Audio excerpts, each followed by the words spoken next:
Mesdames et messieurs, bonsoir. Nous ouvrons ce journal par le sport. Actualité oblige avec la finale de la 20e édition de la Coupe du Monde Brésil 2014 qui s'est jouée ce soir. Elle a opposé l'Argentine à l'Allemagne sur le stade mythique de Maracana. Le but allemand a été marqué à la seconde partie de la prolongation par Mario Götze qui d'une reprise de volée a battu le gardien argentin Romero qui n'y pouvait rien. C'était la seule erreur défensive des Argentins et ils l'ont payé cash. L'Allemagne est donc championne du monde. La Guinée en chantier, route, hôtel, infrastructure de jeunes. C'est une course engagée par le chef de l'État pour le véritable décollage socio-économique de la Guinée. Sur sa vision et ses motivations, professeur Alpha Condé les a précisées aux jeunes de Taouya lors de l'inauguration d'une maison des jeunes. Je vous invite à suivre cet extrait du discours du président. Le ministre me trompe, c'est que je le voulais. S'il me fait signer le papier, c'est que je le voulais. Parce que le ministre sait que s'il voulait un papier, alors qu'il le signe, je vais le convoquer. Ces gens qui ont géré le pays, ça a été un crime économique contre la Guinée, un véritable crime économique contre la Guinée. Tout ce que la première république a laissé comme usine ont disparu. On a fait des contrats pour faire des routes à 4 couches. Les gens sont là qui ont fait les contrats. C'est le vieux qui a fait les contrats. On l'a annulé. Et ceux qui sont venus ont fait des routes à 2 couches. Mais les gens pays pleut beaucoup. Faites des routes à 2 couches. Au bout de 2 ans, c'est fini. Moi, je ne fais pas de politique électoraliste. Je n'ai pas fait 100 km à 2 couches pour faire plaisir de faire des routes en béton bitumé. Je préfère 10 km de route en béton bitumé qu'à 100 km. Je ne suis pas fixé sur 2015 de voir la Guinée dans 40 ans. C'est-à-dire que je fais des routes qui seront pour les Guinéens dans 40 ans. Voilà. Je ne suis pas préoccupé par l'élection. Je suis préoccupé par qu'est-ce que va être la Guinée dans 40 ans. C'est ça qui est l'important. Mais pour cela, il faut qu'on ait une gestion au service du peuple. Le ministre de la Communication remercie le chef de l'État au nom de la jeunesse guinéenne pour les bonnes conditions prises pour lui avoir permis de suivre les 64 matchs de la Coupe du Monde Brésil 2014. Écoutons Aluseni Kake Makanera. Je suis aujourd'hui très fier d'être porte-parole de cette jeunesse pour saluer et féliciter le professeur Alpha Condé qui a permis à la jeunesse guinéenne de Conakry jusqu'à Lola de vivre pleinement cette Coupe du Monde. Il a d'abord pris l'initiative de payer 400 000 $ pour accorder l'exclusivité à la RTG. Il a ensuite offert des écrans géants sur certaines places publiques de Conakry et il a envoyé des écrans à l'intérieur du pays pour permettre à la jeunesse d'être au même diapason que le reste de la jeunesse du monde entier. Pour cela, je voudrais me joindre à l'ensemble de la jeunesse guinéenne pour saluer et féliciter le président de la République et pour dire qu'aujourd'hui, s'il y avait encore des Guinéens qui doutaient que le professeur Alpha Condé est le maçon qui doit construire notre nation pour faire de la Guinée l'une des plus grandes nations de l'Afrique et pourquoi pas dans le monde, est devenue aujourd'hui une réalité. Aujourd'hui, nous avons la fierté, surtout nous, le ministère de la Communication, parce que le président de la République a fait des efforts, mais ces efforts pouvaient rester comme un coup de sabre dans l'eau si les cadres du ministère de la Communication, les DG, nos partenaires n'avaient pas joué leur partition. Santé, les réflexions se poursuivent autour de la riposte anti-Ebola et des mesures d'hygiène. Le Conseil national des organisations de la société civile était dans les gares routières de Bambeto et de Madina pour expliquer le comportement à adopter afin d'éviter la maladie. Ces membres ont également offert des kits sanitaires à la population. Reportage Aïssatou Modiallo, Tianos Mandialo. Nous voici à la gare routière de Bambeto. Les membres du CNOX sont préoccupés par la fièvre hémorragique Ebola. Ils offrent des kits composés du chlore et des seaux de 100 litres. Des informations sur l'utilisation de ces kits pour éviter de contracter la maladie ont été véhiculées. Cet exercice a également touché la gare routière de Madina. Ce que nous recherchons tout demain soit une habitude maintenant chez les Guinéens. La société civile, c'est l'organisation par excellence qui doit donner les bons exemples en matière de citoyenneté. Si hier on était consacré sur des questions politiciennes, aujourd'hui la société civile se réconcilie sur ses fondamentaux. Elle a pour rôle d'éduquer la population, de trouver les moyens adaptés aux besoins de la population pour mieux lutter contre la pauvreté, pour mieux lutter contre les maladies. Les bénéficiaires se réjouissent et promettent d'en faire bon usage. L'homme est né pour entretenir sa santé. Et pour entretenir la santé, nous devons respecter toutes les règles édictées dans ces facilités qui viennent de nous être remises par la lutte efficace contre la fièvre hémorragique Ebola. Nous remercions le président, le docteur Dansa Kourma et toute son équipe aussi qui a eu l'aimable volonté de venir ici en ces temps très rigoureux du mois saint de Ramadan. Créé en 2002, le CNOCS a toujours œuvré pour la bonne gouvernance et le développement dans un climat de paix. Cette campagne de sensibilisation concerne toutes les gares routières de Conakry et celles de 20 préfectures de l'intérieur du pays. Dans le même dossier, bientôt la mise en place d'une base de données sanitaires en Guinée. Elle devrait permettre l'identification et l'utilisation des informations sanitaires. Une formation s'est tenue à Conakry à l'intention des acteurs du secteur pour l'élaboration d'un plan d'action. Le projet est piloté sur le terrain par le ministère de la Santé et l'USAID. Le point avec Adjet Toubari.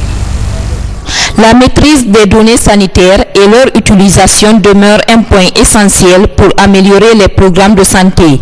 Cependant, de la collecte des données sanitaires au traitement, de nombreuses défaillances sont enregistrées selon les résultats des évaluations réalisées, ce qui du coup entrave une bonne politique sanitaire. Cet atelier vient juste renforcer les capacités des acteurs du terrain à d'abord percevoir l'importance de l'information sanitaire et à accorder toute leur attention sur son traitement, sur son stockage, sur sa gestion en général, pour permettre aux décideurs d'aboutir à des décisions plus éclairées pour le bénéfice des populations en général. On savait par avance que le niveau de la qualité était faible et on a couplé l'évaluation à ce séminaire pour joindre l'utile à l'agréable. Durant 7 jours, ces acteurs en charge du suivi et évaluation des programmes de la santé se sont penchés sur comment transformer les données brutes en informations utiles. Au jour d'aujourd'hui, nous avons compris exactement comment il faut utiliser les données. Parce qu'au niveau des structures sanitaires, par exemple, ça c'est un exemple, un cas frappant, les données sont générées. Mais c'est des données brutes qui viennent au niveau supérieur. Alors qu'ils doivent utiliser à leur niveau pour prendre des décisions et faire un changement avant d'attendre que l'État n'intervienne. La rencontre a accouché d'un plan d'action dont sa mise en exécution va permettre de relever des défis du secteur. Et puis, cette grogne des transitaires, ils protestent contre les nouvelles procédures administratives de dédouanement au niveau de la Banque centrale. Des mesures sont envisagées par la Direction générale de la douane pour apaiser les tensions. Explication à Alassane Goubari. Les transitaires regroupés en 2 fédérations disent avoir rencontré des difficultés à faire des versements à l'agence de la Banque centrale dans le cadre de leurs opérations de dédouanement. Pour débloquer la situation, ils sont allés demander le concours de la douane, leur service de tutelle. Depuis lundi, il y a un bateau de véhicules qui est arrivé, donc il y a une certaine affluence. Et puisque le système de tickets pour les fils a été imposé par la Banque centrale, donc ça a créé un petit goût d'étranglement au niveau de la BCH. La solution que nous avons trouvée, d'abord, c'est en 2 phases. La solution immédiate, c'est de les prendre par groupe et augmenter le nombre de guichets à la Banque centrale pour que rapidement, ceux qui ont des bulletins de liquidation puissent avoir les versés d'ici la fin de la journée. Alors, nous avons demandé à la Banque centrale, malgré que nous soyons dans le mois de carême, on a demandé à la Banque centrale de rallonger un peu la journée jusqu'au moment où on donnera satisfaction aux clients. Les cadres de la Banque centrale, de leur côté, expliquent que le problème est dû à la mise en route d'une réforme qui tarde à imprimer ses pas. Toujours est-il que les transitaires, eux, épouvantés par le risque de surestarie que ce blocus pourrait provoquer, ont plutôt préféré taper à la porte de la douane. Vérification faite, il se trouve que parmi les manifestants, il n'y a pas que des transitaires professionnels, mais plutôt des bénévoles en grand nombre. Une situation notamment à l'origine d'une pagaille notoire dans cette profession selon les cadres de la Banque centrale. Au ministère du Commerce, l'élection de la Chambre régionale de Conakry prévue le 20 juillet fait débat. Le chef de département a animé un point de presse sur le sujet. Marc Lombono a éclairé la lanterne de l'opinion sur les dispositions prises pour le bon déroulement de la dite élection. Compte rendu, Falilou Diallo, Mohamed Alpha Baldé. Durant 9 ans, le bureau régional de la Chambre de commerce et d'industrie de Conakry est piloté par un comité provisoire. Ce manque de légitimité handicape la bonne marche de la structure. Pour permettre à cet organe d'être opérationnel et efficace, le département du commerce engage une opération de renouvellement des organes dirigeants de cette chambre. Nous avons fait en sorte que le dispositif électoral soit en place et qu'il y ait plus de matériel électoral en ce qui concerne les bulletins, en ce qui concerne les urnes, en ce qui concerne la sécurisation même des lieux de vote, que les gens travaillent dans une ambiance vraiment correcte. Après l'élection de Kaloum, la commission d'organisation entend passer à la vitesse supérieure pour enfin finir avec cette cacophonie qui perdure. On a décidé de respecter maintenant les critères et d'aller dans le sens de la réglementation. C'est ainsi qu'au niveau de Kaloum, la première liste électorale a été analysée. Nous avons décelé des anomalies. Donc on a dit que ne peut être électeur que celui qui respecte les critères, c'est-à-dire avoir une carte professionnelle, avoir son numéro de RCCM, avoir des références, d'avoir payé l'impôt l'année précédente. Au cours de cette rencontre avec la presse, toutes les questions liées à l'organisation d'une bonne élection ont été évoquées par la commission chargée d'organiser cette élection de la Chambre de commerce et d'industrie de Conakry.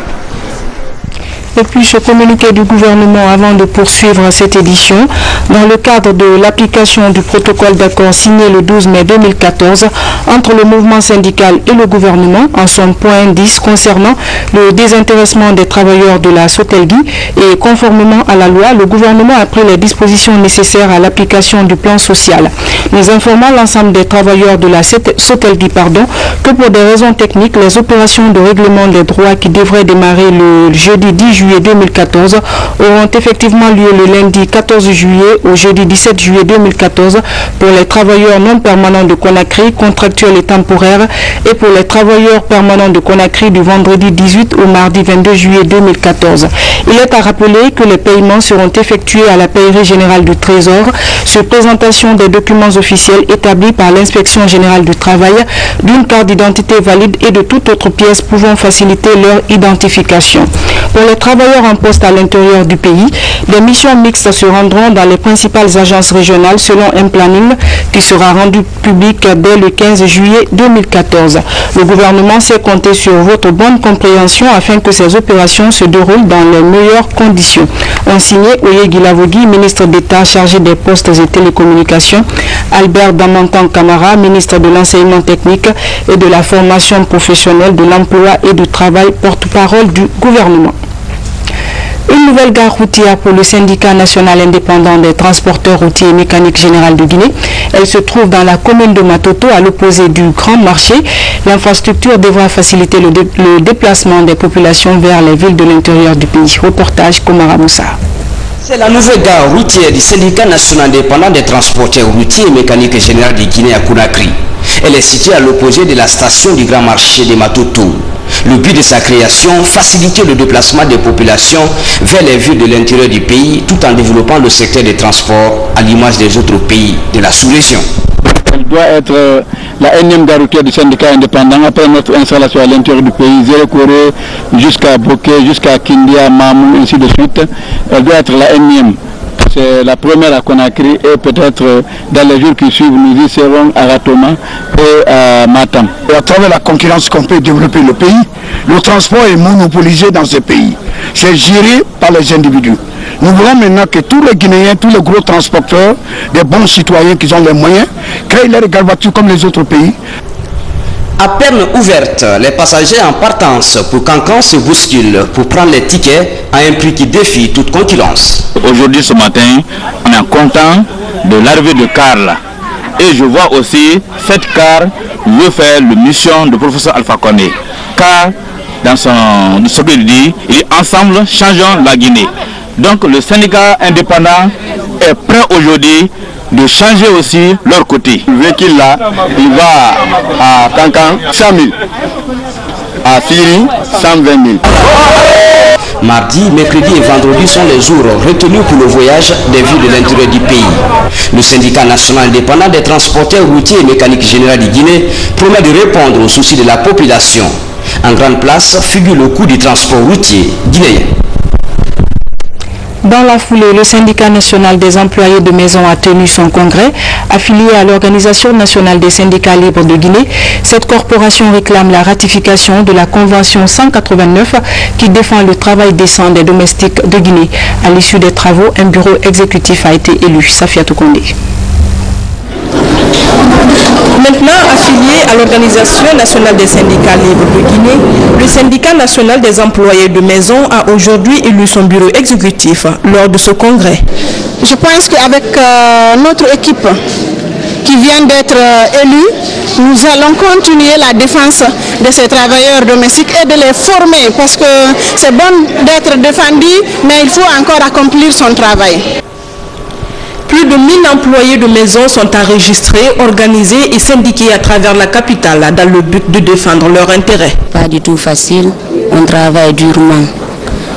Vraiment aujourd'hui c'est notre congrès, je suis très fier d'assister et être élu. Nous allons respecter d'abord leur opinion parce que nous sommes dans un état de droit et leur intimité. Et nous allons agir de manière à promouvoir leurs intérêts au niveau de toutes les instances nationales et paritaires ou tripartites. Le syndicat national des employés de maison, Sinem Guinée, est reconnu par l'Organisation internationale des travailleurs.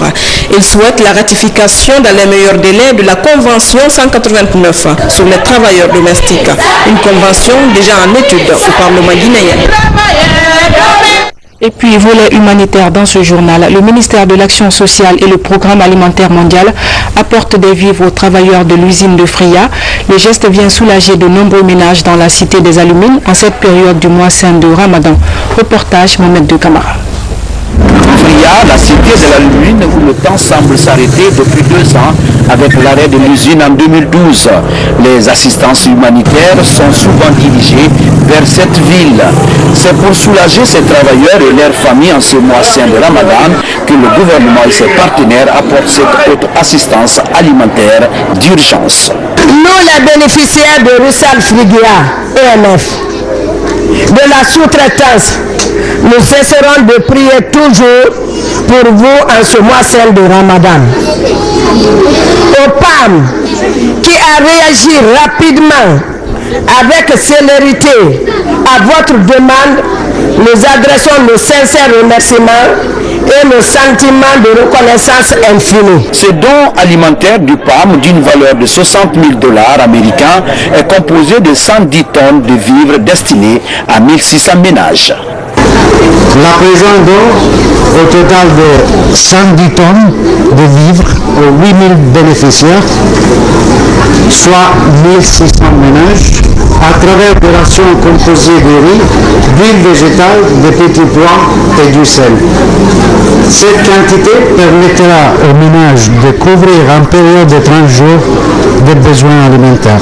Les difficiles conditions de vie que les travailleurs de l'usine d'alumine de Fria traversent aujourd'hui sont une préoccupation du gouvernement. Au nom du gouvernement guinéen, vous me permettrez d'adresser solennellement les sincères remerciements au programme alimentaire mondial et à la citadelle. La noble mission que nous venons d'exécuter ici ce matin traduit parfaitement la volonté personnelle du président de la République, le professeur Alpha Condé. En votre nom, je lui exprime toute la reconnaissance pour la marque d'humanité à l'endroit des couches vulnérables de toute la Guinée. Ce geste de solidarité hautement humanitaire redonne espoir ici quant à la fin d'une période noire que tout le monde rêve d'oublier le plus rapidement que possible. La mosquée de Bambeto a servi de cadre à une conférence islamique animée par le ministre de la Communication. Aluseni Kake Makanera a mis l'occasion à profit pour transmettre le message de paix et d'unité nationale du chef de l'État, professeur Alpha Condé. Compte rendu Mekini Moussa Kamara, Abdoulaye Diallo. Le ministre Aluseni Makanera Kake dans la mosquée de Bambeto. Il était venu expliquer les avantages de la cohésion sociale. Quand on est tous musulmans, on suit la voie de Dieu, il n'y a pas de possibilité qu'on se batte. Les religieux, conseillez-nous. Si je suis musulman, je suis dans un parti politique, si je dois parler, je dois regarder le Coran. Est-ce que Dieu me permet de dire ça? S'il ne me permet pas, je ne dois pas le dire. Cette initiative du ministre de la Communication a été appréciée par les couches sociales de Bambeto, particulièrement l'association des jeunes pour le développement de Palaga, une ONG très écoutée dans ce quartier de la commune de Ratoma. Nous sommes tous des musulmans. Notre devoir consiste à pratiquer l'islam selon le Saint-Coran et la tradition du prophète Mohammed sallallahu alayhi wa sallam.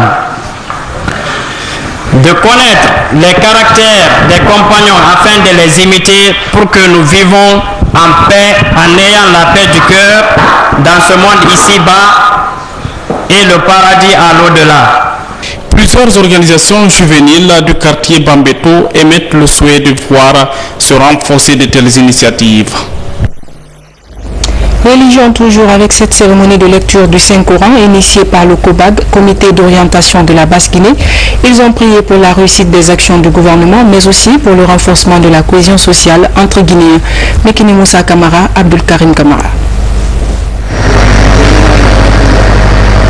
C'est la toute première activité du comité d'orientation de la Basse-Guinée depuis le début du mois de Ramadan.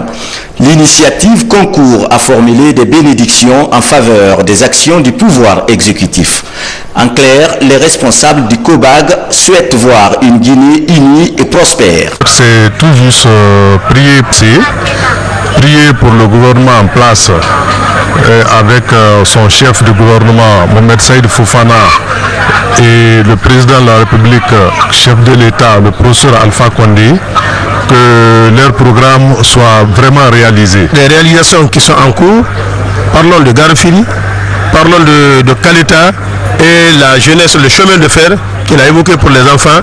Cela nous a permis quand même d'avoir confiance à lui et au moins nous voulons qu'il soit élu pour le deuxième mandat. Les 37 chefs de quartier de la commune de Matoto, quelques militants et responsables du RPG Arc-en-Ciel comptent implorer la grâce de Dieu en faveur de la Guinée. Tout le mois de Ramadan, le mois le plus sacré du calendrier musulman. L'œuvre entreprise depuis 3 ans par le professeur Alpha Condé a besoin d'être suivie, a besoin d'être protégée, a besoin d'être encouragée. Dans son plan d'action, le COBAG invite tous les Guinéens à soutenir les actions du professeur Alpha Condé. Dernier élément de cette édition, l'association Nourdin Islam de Cancan poursuit l'opération d'incinération des fétiches. Grâce à sa campagne d'éducation civique menée dans la sous-région, un ancien malien renonce à ses fétiches.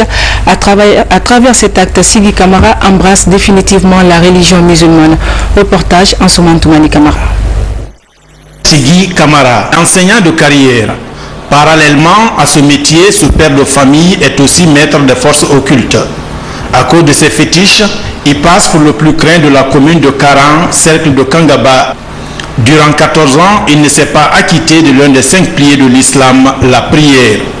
Et c'est en juin dernier que l'enseignant féticheur décide d'entamer une nouvelle vie spirituelle grâce à la campagne d'éducation islamique menée à travers le monde par l'érudit Cheikh Suleiman Sidibé. quand je l'ai aperçu maintes fois à la télé, alors j'ai eu beaucoup d'amitié pour lui. Donc je me suis dit qu'il faut que je vienne à Cancan alors pour démolir mes fétiches, pour me défaire de mes fétiches. 14 ans que je n'ai pas prié, 14 ans. Mais pourtant, mes enfants prient. Il transporte alors ses fétiches du Mali à Cancan en République de Guinée et sollicite leur destruction auprès de l'érudit Cheikh Suleiman.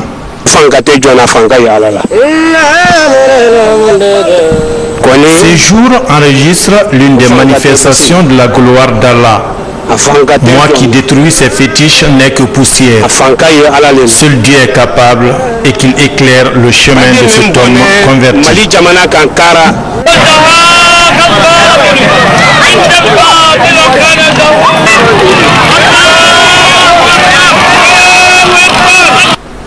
Les larmes aux yeux, c'est une page qui se tourne dans la vie de Sigi Camara, jadis enseignant féticheur. Et cette autre incinération publique des fétiches vient allonger la liste du même genre d'opérations effectuées à travers la Guinée par Nourdine Islam. Voilà, mesdames et messieurs, c'est la fin de ce journal. Information principale, l'Allemagne est championne du monde après 1954, 1974 et 1990. Elle remporte pour la 4e fois la Coupe du monde de football. C'est tout pour ce soir. Demain, la grande édition vous sera présentée à 21h par Alia Kamara. Bonsoir chez vous.